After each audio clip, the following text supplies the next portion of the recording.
శుక్లాంబరధరం విష్ణుం శశివర్ణం చతుర్భుజం ప్రసన్నవదనం ధ్యాయేత్ సర్వవిఘ్నోపశాంతయే. పద్మాసనా పరాశక్తి ప్రౌఢమాతా సరస్వతి లోకకళ్యాణ సిద్ధ్యర్థం భావైశ్వర్యం ప్రదాతు మే. సివిఆర్ ప్రేక్షకులకు నమస్కారం. మనం విక్రమార్క కథలు 36వ భాగంలో ప్రవేశిస్తున్నాం. ఇంతకు పూర్వభాగంలో విక్రమార్క మహారాజు వైశ్య కుమారులకి తండ్రి ఇచ్చినటువంటి ఆస్తి ఏదైతే ఉందో దానిని వాళ్ళు నిర్ణయించుకోలేకపోవడము, వారు ఊరూరా తిరుగుతూ ప్రతిష్టానపురం రావడము, ప్రతిష్టానపురంలో శాలివాహనుడు అనేటటువంటి పిల్లవాడి ద్వారా ఆస్తి ఎలా పంచుకోవాలనే విషయం తెలుసుకోవడము. ఈ విషయం తెలిసినటువంటి రాజు, నేనే ఈ సమస్యను పరిష్కరించలేకపోయాను కాబట్టి ఈ పిల్లవాడు ఎలా పరిష్కరించాడో అని చెప్పి ఆ పిల్లవాడిని తీసుకురమ్మని తన భటులను పంపించడం, అతను రానని చెప్పడము, విక్రమార్కుడే ఆ పిల్లవాడి మీద యుద్ధానికి రావడము, ఆ పిల్లవాడు సైన్యం మరణించడం, విక్రమార్కుడు సైన్యం చేతిలో. ఆ పిల్లవాడు తన తండ్రిని స్మరించుకుంటే ఆ తండ్రి అయినటువంటి ఆదిశేషుడు తన సైన్యాన్ని పంపించడం, పాముల్ని అవన్నీ విక్రమార్క సైన్యాన్ని కరిచేసి చంపేయడం. విక్రమార్కుడు వాసుకి కోసం ఒక తపస్సు చేయడం సంవత్సరం పాటు. ఆ వాసుకి నుంచి అమృత భాండాన్ని తీసుకొని వస్తూ ఉండగా ఒక బ్రాహ్మణ కుమారుడు ఆ రాజుని ఆశీర్వదించి అమృత భాండం తీసుకోవడం అనేది జరిగింది. ఆ అమృత భాండం తీసుకొని ఆ పిల్లవాడు వెళ్ళిపోయాడు. ఆ బ్రాహ్మణుడు రాజు ఉజ్జయిని నగరానికి వచ్చేశాడు.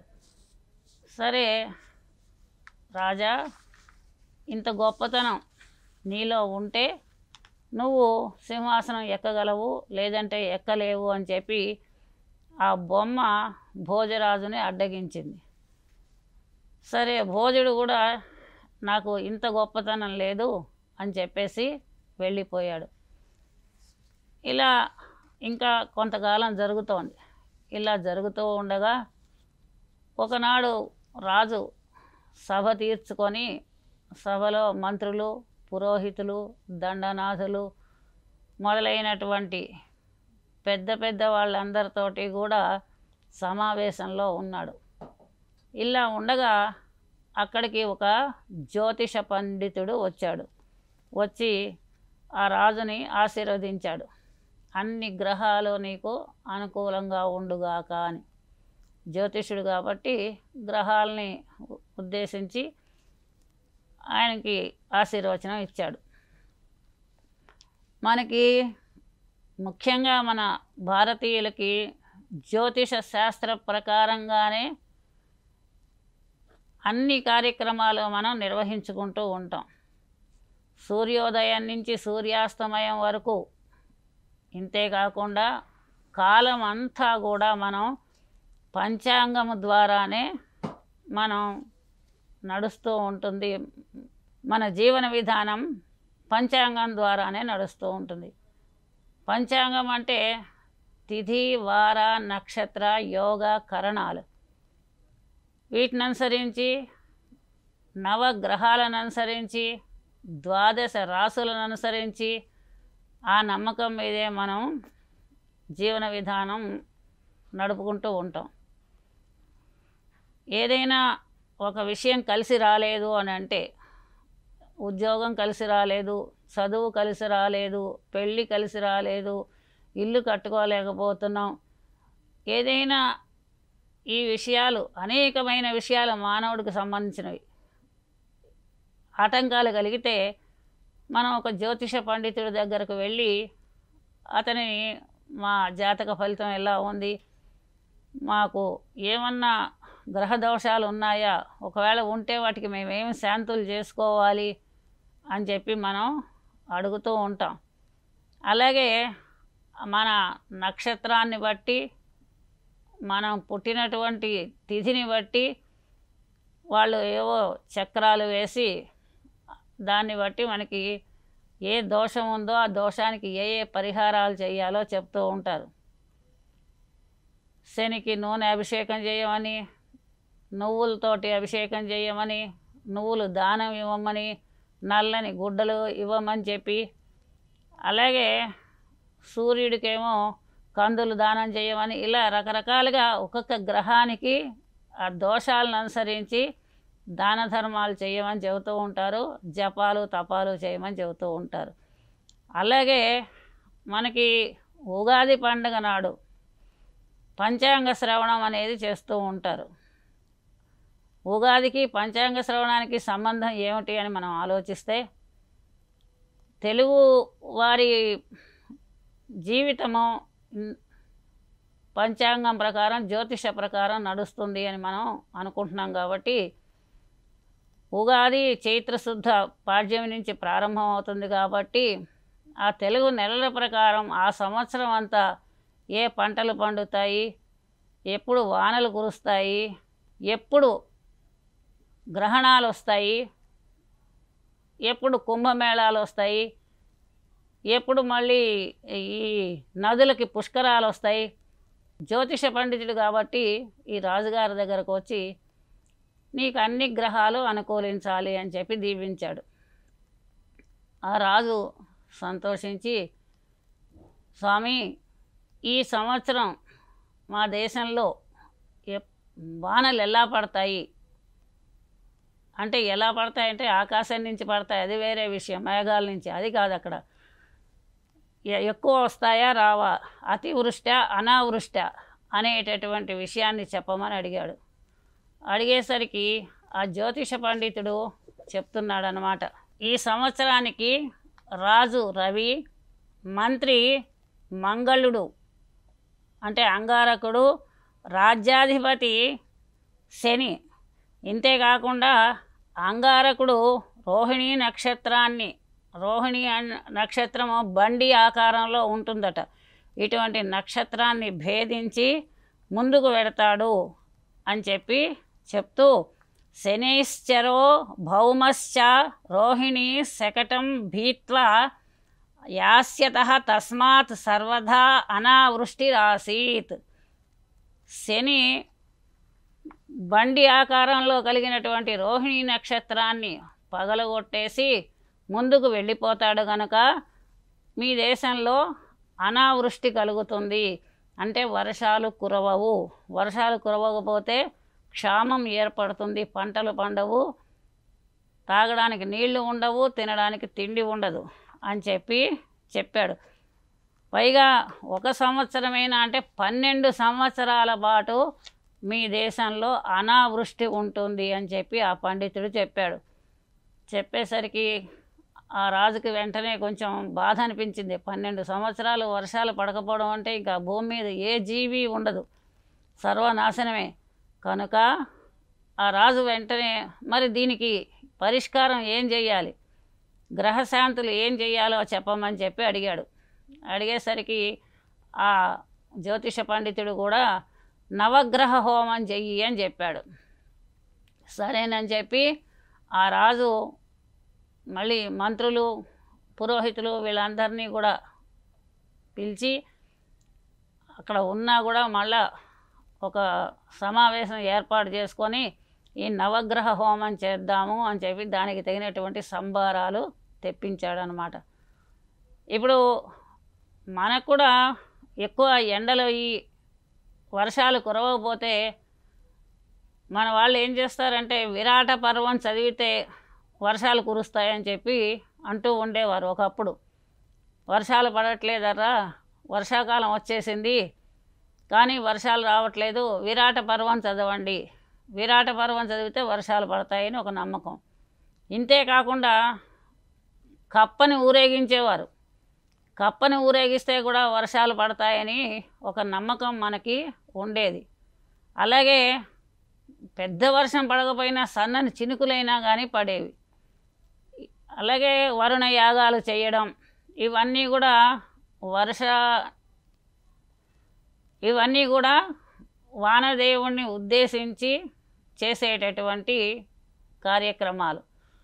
అలాగే ఇక్కడ గ్రహశాంతి కోసం అని చెప్పి నవగ్రహ హోమం చేయమన్నాడు. సరే, ఆ రాజు కూడా తగినటువంటి సౌకర్యాలన్నీ ఏర్పాటు చేశాడు నవగ్రహ హోమానికి.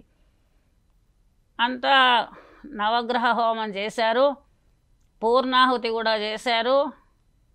తర్వాత వర్షాలు పడతాయని చెప్పి ఎదురు చూస్తున్నారు. అయినప్పటికీ కూడా వర్షం పడలేదు, అనావృష్టి. అనావృష్టి కారణంగా చెరువుల్లోనూ బావుల్లోనూ నీళ్ళు ఎండిపోవడము, తినడానికి తిండి లేకపోవడము, తాగడానికి నీళ్లు లేకపోవడము, భయంకరమైనటువంటి బాధ అనుభవిస్తున్నారు రాజ్యంలో ప్రజలు. రాజ్యంలో ప్రజలు బాధపడితే రాజుకే కదా బాధ. అంచేత ఆ రాజు కూడా బాధపడుతున్నాడు. ఆ మధ్య ఒక 3 సంవత్సరాల క్రితం కరోనా వచ్చి ప్రపంచం అంతా కూడా నానా అష్టకష్టాలు పడి చాలామంది వెళ్ళిపోయారు. ఇలా చచ్చిపోతూ ఉంటే రోగంతో మరి ఆ రాజులైనటువంటి వాళ్ళకి బాధే. ప్రజల్ని రక్షించవలసినటువంటి బాధ్యత వాళ్ళది కాబట్టి వాళ్ళు కూడా అనేక రకాలైనటువంటి మందులు అవి మనందరికీ కూడా ఇచ్చి కాపాడారు. అలాగే మరి విక్రమార్క మహారాజు తన రాజ్యంలో ఉన్నటువంటి ప్రజలు తాగడానికి నీళ్లు లేక, పంటలు లేక, తినడానికి తిండి లేక నానా బాధపడుతూ ఉంటే ఆయన కూడా చాలా దుఃఖించాడు.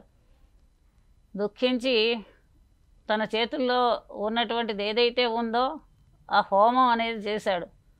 అంతే తప్ప వర్షాన్ని ఆయన కురిపించలేడు కదా. ఇంకా ఈ రకంగా బాధపడుతూ విచారిస్తూ ఒకరోజు ఆ యజ్ఞశాలలో కూర్చొని చాలా విచారిస్తున్నట్ట, బాధపడుతున్నాడు ఏం చేస్తే వర్షాలు పడతాయి అని. అలా విచారిస్తూ ఉంటే ఒక అశరీరవాణి, అంటే ఆకాశవాణి అంటారు. ఆకాశవాణి అంటే హైదరాబాద్ కేంద్రం అని కాదు అర్థం, అక్కడ రేడియో స్టేషన్ అని. ఆయనకి ఒక మాట వినిపించింది. నాయన రాజా, నీకు వర్షాలు పడాలి అనేటటువంటి కోరిక ఉన్నట్టయితే నువ్వు ఎదురుగుండా దేవాలయం ఉంది కదా, ఆ దేవాలయానికి వెళ్ళి 32 లక్షణాలు కలిగినటువంటి ఉత్తమోత్తముడైనటువంటి పురుషుడిని నువ్వు బలి ఇచ్చినట్లయితే నీకు రాజ్యంలో వర్షాలు వస్తాయి, పంటలు పండుతాయి, నువ్వు నీ ప్రజలు సుఖంగా ఉంటారు అని చెప్పింది. చెప్పేసరికి ఆ రాజు మొన్నాడు పొద్దున్నే బయలుదేరి, నాకంటే ఎవరున్నారు ఉత్తమోత్తముడైనటువంటి వాడు, నేనే నా తలని సమర్పించుకుంటాను, ఎవరిని ప్రాణం తీసుకోమంటే ఎవరు ఇష్టపడతారు, అందులో 32 లక్షణాలు ఉత్తమోత్తమమైనటువంటి గుణాలు కలిగినటువంటి వాళ్ళు. మామూలు గుణాలు వేరే విషయం, మంచివి ఉంటాయి, చెడ్డవి ఉంటాయి. అన్ని ఉత్తమ గుణాలు ఉన్నవాళ్ళు దొరకడం కూడా కష్టం. మంచి చెడు 2 రకాల గుణాలు ఉన్న వాళ్ళే ఎక్కువగా ఉంటారు, సర్వగుణ సంపన్నులు ఎవరూ ఉండరు. కనుక ఇంకా అంత ఉత్తములైన వాళ్ళు ఉన్నా ప్రాణత్యాగానికి ఇష్టపడరు. దేశానికి రాజు కాబట్టి ప్రజలను రక్షించుకోవాల్సిన ధర్మం తన మీదే ఉంది కాబట్టి బలి ఇవ్వాలి అంటే తనే ఇవ్వాలి, తన ప్రాణమే తీసుకోవాలి, తనే దేహత్యాగం చేయాలి తప్ప ఎవరిని కూడా ఇది అడగడానికి వీలు లేనటువంటి విషయం. ఒకవేళ ఎవరినైనా అడిగినా అది హత్య కిందికి వస్తుంది తప్ప తనకి తాను ఆత్మార్పణం కాదు అని చెప్పి ఆలోచించి ఆ రాజు తనే తన తలని సమర్పించుకోవడానికి అని చెప్పి ఆ కత్తి తీసుకొని మెడ మీద వేసుకున్నాడట. ఇంతలోపలే ఆ దేవత ప్రత్యక్షమై, రాజా, నీ సాహసానికి మెచ్చుకున్నాను, నువ్వు సాహసవంతుడు అని తెలుసు, అయినప్పటికీ కూడా నిన్ను పరీక్షించడమే మా ఉద్దేశము, కాబట్టి నీకు ఏం వరం కావాలి అని చెప్పి అడిగింది. చెప్పింది అశరీరవాణే. నువ్వు తలని ఇచ్చినట్లయితే, కంఠ రక్తంతో తడిపినట్టయితే, బలి ఇచ్చినట్టయితే ఆ అమ్మవారిని, నీకు వర్షాలు కురుస్తాయి అని చెప్పింది ఆకాశవాణి. ఆ అమ్మవారు నీకేం వరం కావాలో కోరుకో, ఎందుకు ప్రాణత్యాగం చేస్తున్నావు అని చెప్పి ఆ అమ్మవారు అడిగింది. అడిగేసరికి వెంటనే ఆ మహారాజు అమ్మవారిని స్తుతించి, అమ్మవారి యందు కూడా అత్యంత భక్తి శ్రద్ధలు గలవాడు కాబట్టి ఎన్నోసార్లుగా అమ్మవారికి తల ఇవ్వడానికి సిద్ధపడినటువంటి వాడు కాబట్టి అమ్మవారిని భక్తితోటి నమస్కరించి పూజించి, అమ్మా నీకు నా యందు దయ ఉంటే, నువ్వు నా యందు ప్రసన్నురాలు అయితే నా రాజ్యంలో వర్షాలు కురిపించు. వర్షం కురిస్తేనే ప్రజలు, ఇతరమైన జీవులు ఆనందంగా ఉంటాయి, సంతోషంగా ఉంటాయి. వర్షాలు కురిస్తే భూమి మీద గడ్డి పెరుగుతుంది, అలాగే చెట్లు పెరుగుతాయి, పంటలు పెరుగుతాయి, ప్రజలకి తిండి నీరు దొరుకుతుంది, ఇతర జీవులకు కూడా ఆహారము నీరు దొరుకుతుంది. అన్ని జీవులకి కూడా నీరు కావాలి, తిండి కావాలి. కనుక వర్షాలు కురిపించు తల్లి అని చెప్పి అమ్మవారిని ప్రార్థించాడు. సరేనని చెప్పి, నీ కోరిక తీరుతుంది మహారాజా, నువ్వు పరోపకారం కోసమే ఇంత ప్రాణత్యాగానికి ఒడిగట్టావు, నేను ప్రసన్నురాలనయ్యాను, నువ్వు ఇంటికి వెళ్ళు, వర్షం కురిపిస్తానని చెప్పి ఆ అమ్మవారు అతన్ని సంతోషపెట్టి వర్షం కురిపిస్తుందన్నమాట. ఓ భోజరాజా, నీకు ఇంత ఔదార్యం ఉందా? ఇంత త్యాగం నువ్వు ఇంతకు ముందు ఎప్పుడైనా చేసావా? నేను కూడా ఎన్నో దానాలు చేశాను, ధర్మాలు చేశాను, ఉత్తమోత్తముణ్ణి అని చెప్తున్నావు కదా, ఇంత సాహసం ఎప్పుడైనా నువ్వు చేసావా? ప్రాణత్యాగానికి నువ్వు సిద్ధపడ్డావా? అటువంటి త్యాగగుణం లేనటువంటి నువ్వు సింహాసనం ఎక్కడానికి అర్హుడివి కావు. కాబట్టి వెంటనే వెళ్ళిపో అని చెప్పి ఆ బొమ్మ భోజుడికి చెప్పింది. వెంటనే ఆ రాజు కూడా అక్కడి నుండి ఇంకా వెళ్ళిపోయాడు. ఇంతేకాకుండా తెలుగులో ఇంకా చిన్న మార్పు జరిగింది కథ. ఎప్పుడైతే ఈ శని అనేటటువంటి వాడు నీ జాతకంలో ఉన్నాడో, శని ఈ రోహిణీ నక్షత్రాన్ని తన్నుకుంటూ వెళుతాడో నీకు వర్షాలు పడవు అని చెప్పాడు ఆ జ్యోతిష్యుడు. ఇది తెలుగులో చిన్న మార్పు అన్నమాట కథ. అయితే మరి ఎలాగా ఈ శనిగ్రహ శాంతి ఎలాగా అని ఆ రాజు అడుగుతాడు.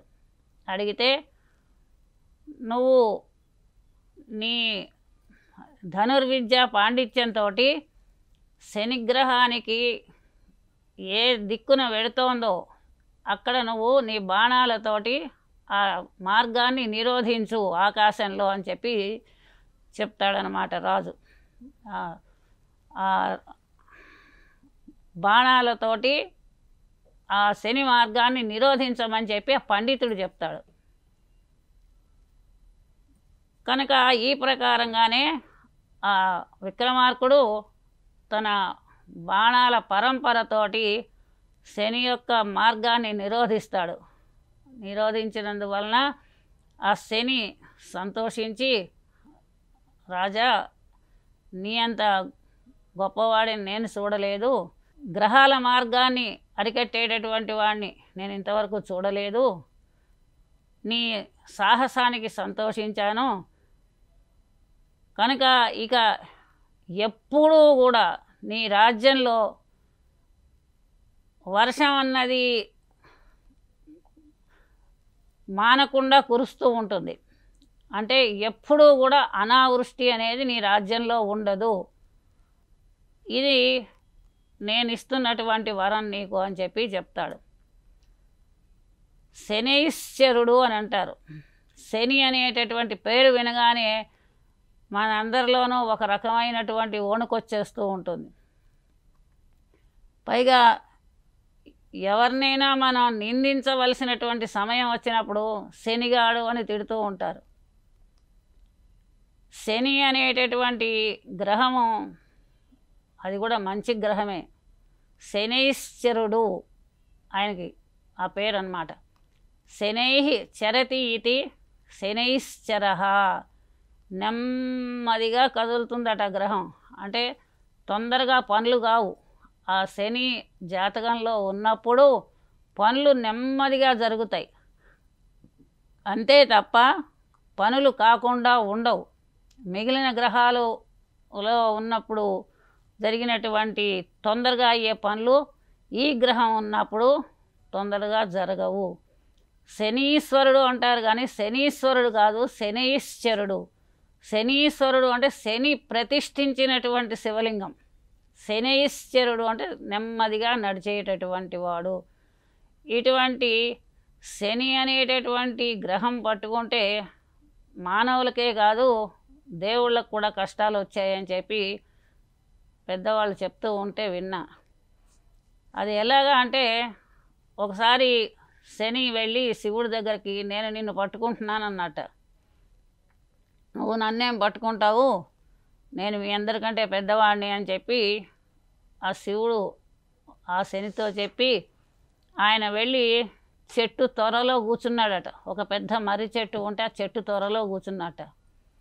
సరే కొన్ని నిమిషాల తర్వాత మళ్ళీ ఆ ఈశ్వరుడు బయటికి వచ్చేసాడు. వచ్చేసిన తర్వాత శని కనపడ్డాడు. శని, నువ్వు నన్ను పట్టుకోలేదు కదా, నేను చెట్టు త్వరలో చాలా చక్కగా సేఫ్టీగా కూర్చున్నాను కదా అన్నట్టు. ఓ శివుడా, కైలాసంలో చక్కగా వెండి కొండ మీద ఉండవలసినటువంటి నువ్వు వెళ్ళి చెట్టు త్వరలో కూర్చున్నావు అని అంటే అర్థం ఏమిటి? నా దృష్టి పడబట్టే కదా, లేకపోతే చెట్టు త్వరలో ఎందుకు కూర్చుంటావు? ఇదే నా ప్రభావం అన్నట్ట. అలాగే విష్ణుమూర్తి కూడా వైకుంఠంలో ఉండవలసినటువంటి వాడు సముద్రంలో పాము మీద పడుకున్నాడు. ఇది కూడా శని ప్రభావమే అని చెప్పి పెద్దవాళ్ళు చెప్తూ ఉండేవారు ఒకప్పుడు. కాబట్టి శని గ్రహం యొక్క ప్రభావం వచ్చినట్టయితే కొన్ని పనులు ఆలస్యంగా అవుతూ ఉంటాయి అని చెప్పి మన పెద్దవాళ్ళు జ్యోతిష్యులు చెప్తూ ఉంటారు. సరే, దేనికైనా ఏ గ్రహమైనా శాంతించడానికి దానికి తగినటువంటి పరిహారాలు చెప్తూ ఉంటారు. అవి చేస్తూ ఉంటే కొన్ని పనులు జరుగుతాయి అని మన వాళ్ళ నమ్మకం అన్నమాట. కొన్ని సందర్భాల్లో జరుగుతాయి. సరే, ఏదైనా విధి యోగం అనేది ఉంటే ఆ యోగాన్ని బట్టి విధిని బట్టి జరగవలసినవి జరుగుతాయి, జరగనివి జరగవు. దీని అంతటికీ కూడా విధి అనేటటువంటిది చాలా బలమైనటువంటిది అని చెప్పి మనం గట్టిగా నమ్మవలసినటువంటి విషయం. ఈ దేవుణ్ణి నమ్మాను, నాకు ఈ పని కాలేదు, ఇంకో దేవుణ్ణి నమ్మాను, ఆ పని కాలేదని కప్పగంతుల్లాగా మనకి ముక్కోటి దేవతలు ఉన్నారని చెప్పి ముక్కోటి దేవతల దగ్గరికి వెళ్ళి ప్రార్థించుకుని రావడం కాదు. మన విధి అనేది ఒకటి నమ్ముకుని ఏదైనా సరే మనకి దొరికిన దానినే పరమాన్నముగా భావించి మనం భగవంతుడిని ధ్యానం చేసుకుంటూ ఉండడం అనేది ఉత్తమోత్తమైనటువంటి విషయం. సరే, గ్రహశాంతులు చేసినా కొన్ని సందర్భాల్లో కొన్ని జరుగుతాయి, కొన్ని జరగవు. జరగలేదని గ్రహాలని తిట్టడము లేదా దేవుణ్ణి నిందించడం అనేటటువంటిది సరైన విషయం కాదు అని చెప్పి మనకి తెలుసుకోవలసినటువంటి విషయం. ఇంతేకాకుండా కేవలము గ్రహాల మీద అదృష్టం మీద ఆధారపడకుండా సమర్థతను కూడా నమ్ముకోవాలి. మనం మానవులం, మన సమర్థతే మనల్ని రక్షిస్తుంది, మన తెలివితేటలే మనల్ని రక్షిస్తాయి. అదృష్టం అంటే గ్రహాల్లోనూ జాతకాల్లోనూ లేదు, మన బుద్ధిలోనే ఉంది అనేటటువంటి విషయం మనకి ఎన్నో విధాలుగా తెలుస్తూ ఉంది. శోకస్థాన సహస్రాణి భయస్థాన శతాని చ దినే దినే మూఢమావిశ్యంతి న పండితం అని చక్కని శ్లోకం. దుఃఖించడానికి మూర్ఖుడికి ప్రతిరోజు వందల కొలది అవకాశాలు, అలాగే భయపడడానికి వేల కొలది అవకాశాలు ఉన్నాయి. అంటే భయస్థుడికి భయం ఎక్కువ కలుగుతుంది, తర్వాత ఏడవడానికి ఎక్కువగా నూర్ల కొలది అవకాశాలు. అంటే మూర్ఖుడైనటువంటి వాడు ఏదైనా తనకు ఒక సమస్య వస్తే ఆ సమస్య నుంచి బయటపడడం చేతగాక, తర్వాత ప్రతి క్షణము భయంతో ఉంటే వాడికి దుఃఖించే అవకాశాలే ఎక్కువగా ఉన్నాయి. ఎందుకంటే తెలివితేటలు లేకపోవడం వలన, సమర్థత లేకపోవడం వలన వాడు భయపడుతూనే ఉంటాడు, ఆ భయం వలన దుఃఖిస్తూనే ఉంటాడు. కానీ న పండితం, తెలివైనటువంటి వాడికి ఇవి ఏమీ చెయ్యవు. ఏదైనా సమస్య వచ్చిందంటే ఆ సమస్యని వెంటనే వాడు పరిష్కరించుకోవడానికి ఆలోచిస్తాడు. ఏ ఆలోచన వస్తుందో ఆ ఆలోచన ద్వారా క్రియ జరిపినట్టయితే ఆ సమస్య పోతుంది. కనుక సమర్థత అనేటటువంటిది అత్యంత ఆవశ్యకమైనటువంటి విషయము. కనుక తెలివే అదృష్టం. ఈ విషయాన్ని మనకి ఒక చక్కనైనటువంటి కథ చెప్తోంది. సమర్థత అనేది ఉండాలి. చదువు ఉందా, ఇంకా లోకంలో ఏమైనా విద్యలు ఉన్నాయా బతకడానికి అంటే వీటన్నిటితో పాటుగా ఇంకా సమర్థత, తెలివితేటలు అనేటటువంటివి ఉంటే ఎలా బతకవచ్చు అనేటటువంటి కథ మనకి చందమామలో ఒక 20-30 సంవత్సరాల కంటే వెనక ఒక చక్కనైనటువంటి కథ వచ్చింది.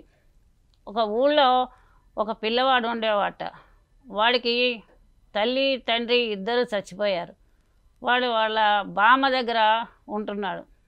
ఆ బామ్మ ఆ ఇంట్లో ఈ ఇంట్లో పనిచేసి తీసుకొచ్చి వీడికి భోజనం పెట్టి పోషిస్తూ వచ్చింది. చిన్నతనంలోనే తల్లి తండ్రి పోయారు కాబట్టి. ఇలా కొంతకాలం గడిచింది. వాడు పెద్దవాడయ్యాడు. కొంచెం పెద్దవాడైన తర్వాత మరి చదువుకోవాలి, లేదైనా చిన్న పని చెయ్యాలి. అది లేదు ఇది లేదు, బామ్మ సంపాదించి తెస్తుంటే వీడు హాయిగా తినేసి ఊరు పట్టుకొని తిరుగుతున్నాడు. ఆ బామ్మ కూడా మరి పెద్దదవుతుంది కదా, పెద్దదవుతూ ఆవిడ చేయలేక ఇంకా మనవాడిని కేకలేయడం మొదలుపెట్టింది. ఏరా, నువ్వు ఇలా తిని తిరుగుతున్నావు, ఎంతకాలం నాకు ఓపిక ఉంటుంది, ఎంతకాలం నేను నీకు తెచ్చి పెట్టగలుగుతాను, నువ్వు కూడా ఎక్కడికైనా వెళ్ళి ఏమన్నా సంపాదించి తీసుకురా అని చెప్తూ ఉంటే పెడచెవిని పెట్టడం మొదలుపెట్టాడు వీడు. ఆ చెవితో విని ఈ చెవితో వదిలేయటం. ఇలా ఉండగా ఆ నాయనమ్మకి విసుకొచ్చేసి ఏరా, నీకు నేను తిండి పెట్టలేకపోతున్నాను, నువ్వు ఎంతకాలం ఇలా తిరుగుతావు, నేను ఉన్నంతకాలం నీకు భోజనం పెడతాను, నా తర్వాత నీ గతి ఏమిటి, నేను ఉండగానే నువ్వు చూసుకోవాలి, దీపం ఉండగా ఇల్లు చక్కబెట్టుకోవాలి అన్నట్టు నువ్వు ఇప్పుడే ఏదైనా ఒక పని చేయడం నేర్చుకో అని చెప్పి గట్టిగా మందలించింది. వెంటనే వాడికి కోపం వచ్చి ఆ ఇంట్లో నుంచి వెళ్ళిపోయాడు. అలా వెళ్ళిపోతూ ఉండగా, పూర్వం మరి మట్టి రోడ్లు కాబట్టి అలా వెడుతూ ఉండగా ఆ మార్గంలో ఒక గొయ్య కనపడిందట. ఆ గొయ్య కనపడింది. సరే గొయ్య చూశాడు. ఆ పక్కనే ఒక పొడవైనటువంటి ఒక రాయి కనపడిందట. ఆ రాయిని తీసుకెళ్ళి ఆ గోతులో వేశాడు. గోతులో వేసేసి చక్కగా ఇదేదో బాగుంది, శివలింగంలాగా ఉంది అనుకున్నాడు. అనుకుని అక్కడే కూర్చుని దండాలు పెడుతున్నట్ట ఆ శివలింగాన్ని. దాని మీద కాస్త నీళ్లు పోసి. ఈ సంగతి బాటసారులు వచ్చేవాళ్ళు వెళ్ళేవాళ్ళు చూస్తున్నారు. చూస్తూ ఏరా ఇదేమిటి అని అంటే, అయ్యో ఇది శివలింగం అండి, మీకు తెలియట్లేదా, దీనిని గజపాద లింగేశ్వర స్వామి అంటారు ఈయనని అని చెప్పి వాళ్ళు చూస్తూ ఉండగా ఇంకా ఆ శివలింగం చుట్టూరా ఓ 10 ప్రదక్షిణాలు చేసి తర్వాత సాష్టాంగ నమస్కారాలు పెట్టడం మొదలుపెట్టాట. ఈ రకంగా వాళ్ళు చూస్తుండగా వీడు ఇలా దండం పెడుతున్నాడు, ఇలా నమస్కారం పెట్టి చుట్టూరా ప్రదక్షిణాలు చేస్తున్నాడు అని చెప్పి ఆ వచ్చిన వాళ్ళు కూడా ఇది శివలింగం కొత్తగా వెలిసింది అని చెప్పి వాళ్ళు కూడా ఆ శివలింగానికి ప్రదక్షిణాలు చేసి అక్కడ ఒక పావలానో ₹1/2 ఆ కాలంలో చెల్లుబడిలో ఉన్న నాణ్యాలు అక్కడ పెట్టి వచ్చేవాళ్ళు పోయేవాళ్ళు చీమలు, ఒక చీమ ఇంకొక చీమ ఎలా మాట్లాడుకుంటూ పెడుతూ ఉంటాయో అలాగే వచ్చే పోయేవాళ్ళు ఒకళ్ళతో ఒకళ్ళు చెప్పుకుంటూ వస్తున్నారట.